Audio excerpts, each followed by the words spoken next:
So when it comes to school, there's an emphasis on education and learning facts and learning skills. And we experience this through stress around MCAS testing and where your child's grades are. But school is so much more than that. And the key aspects as your child grows up to school is to help them develop skills that will make them successful as an adult. Yes, this includes the knowledge base that they'll have, but more importantly, it also includes the work habits that they develop, the sense of responsibility over their own performance that they develop, and their own self-interest in their goal setting that they take from their elementary to middle to high school years and then beyond. One of the key points of this is that every kid's going to be different and every child comes with a different set of skills and a different set of interests to school. However, the experience in school is not uniform. And that's because school is one big box that we try to cram every child into. And so there's going to be issues in school for kids that vary quite dramatically. And it's important for kids to feel that they can be successful in school independently and also feel that they can work through problems that they may have at times independently, whether it's socially, educationally, or academically, or even balancing the workload. So the key points I want to make here is that it is the child's skill set that we're trying to develop here more so than getting a good grade on a test. And one of the most important things a parent can do in the very beginning of the school year is set some of the guidelines about how you're going to help coach your child through school, but not do school for them. So there are a few things that coaches do successfully.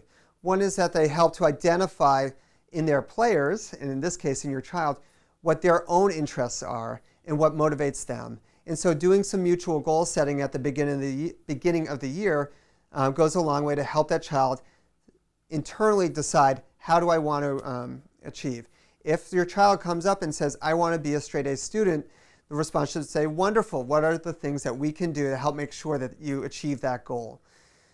If your child says, I want to become a very good musician and this year I want to learn cello, then you say, that's interesting, never knew that before.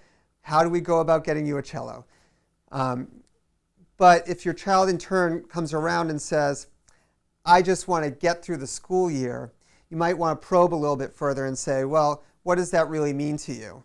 Does this mean just getting C's? Because you might have some goals. You might want to go to college and perhaps that's not going to allow you to get the choices that you want in college. Or perhaps when you get grades that you are not good, perhaps that makes your teacher unhappy with you, and how does that make you feel? So when your child's not able to set goals for themselves, it's helpful for the parent not to set goals for the child, but to explore with the child what might be some reasonable goals for them. The second piece of coaching is that coaches stand on the sidelines and let the players do the work. And so it's important to set the rules in place at the beginning of the school year that the child is going to be responsible for doing their own schoolwork, and that includes homework. A coach is there to help them if they have trouble, but should not be stepping in to do it for them. And a coach should only be helping them if they are asked for help. Giving your child your trust and your respect that you believe that they will do the work for themselves will make them feel more self-confident, more empowered, and will also make them feel more responsible about how they do in school. And it's one of the most important lessons I can teach people. It's very tempting to focus on the grades and say, well, if I just help them through this, they will get a better grade. But when parents step in too much, you're not allowing the child to learn, and the child is actually recognizing that. And then when they sit in classroom, they don't understand either the concepts or they don't understand how to solve the problems, and it's a very unsatisfying feeling that they have sitting in school. As an example, I will give you, I had a student who was a very good athlete in high school and was a terrible student, and we'd been working with him for a long time. And I finally asked him, I said, do you even know what they're trying to teach you? And he said, I have no idea, because they've always just done everything they could to make sure I passed so I could play the sport for the school. He's like, I don't know. I haven't understood math for 4 years. So imagine what that kid was feeling in sitting in classroom all day.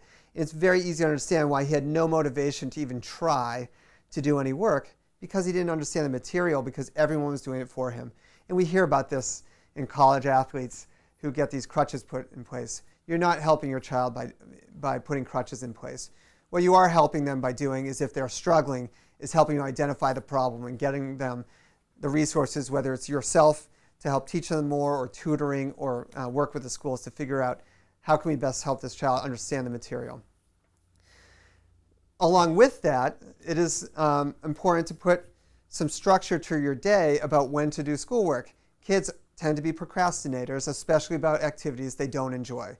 And if you have a child who's a very playful, energetic, run outside kind of child, it can be difficult to get them to sit down and do homework. And the easiest way to do that is to set aside defined time to do schoolwork at home, whether it's right before dinner or right after dinner. So there's no arguing or arbitrariness about when homework is going to happen. It takes some of the personal battling out between parents and kids.